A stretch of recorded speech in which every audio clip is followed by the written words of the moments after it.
ఇద్దరు అమ్మాయిలు ఉన్నారు, ఎవరు లేరు అనుకో. చదువుతున్నారు పిల్లలిద్దరు? ఏ క్లాస్ అండి? పెద్దమ్మాయి 7th, చిన్నమ్మాయి 5th క్లాస్. ఏ స్కూల్లో చదువుతున్నారు? ఎలిమెంటరీ స్కూలేనా? ఓకే. ఇది మా తరఫున చిన్న సహాయం అన్నమాట. మీకోసం 4 రోజులు సరుకులు తీసుకొని వచ్చాం.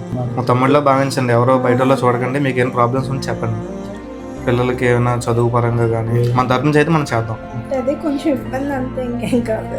సాలరీ తక్కువ, ఖర్చులు ఎక్కువ అవుతాయి. ఏడిస్తున్నారు. ఇలా ఫస్ట్ 5 నుంచి 4 నుంచి అలా చేశాను. ఓకే. ఇప్పుడు అది మీకు కొంచెం ఇబ్బంది అవుతుంది. రెంట్ 2,500 అన్నమాట.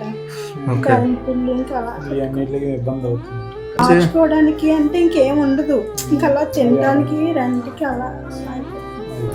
అంటే డబ్బుల పరంగా ఏం మనం చేయలేం, కానీ ఈ సరుకుల పరంగా ఏమైతే నేను చేయడం, లేకపోతే ఎవరో ఒకరు చేయని వాళ్ళు ముందుకు వస్తారు, వాళ్ళతో చేయించిన ఏదో చేస్తానండి మీకోసం. నేను ఇక్కడ రాశాను, నా పేరు, ఫోన్ నెంబర్ రాశాను. మీకు ఏమైనా అవసరం అయితే ఫోన్ చేయండి నాకు.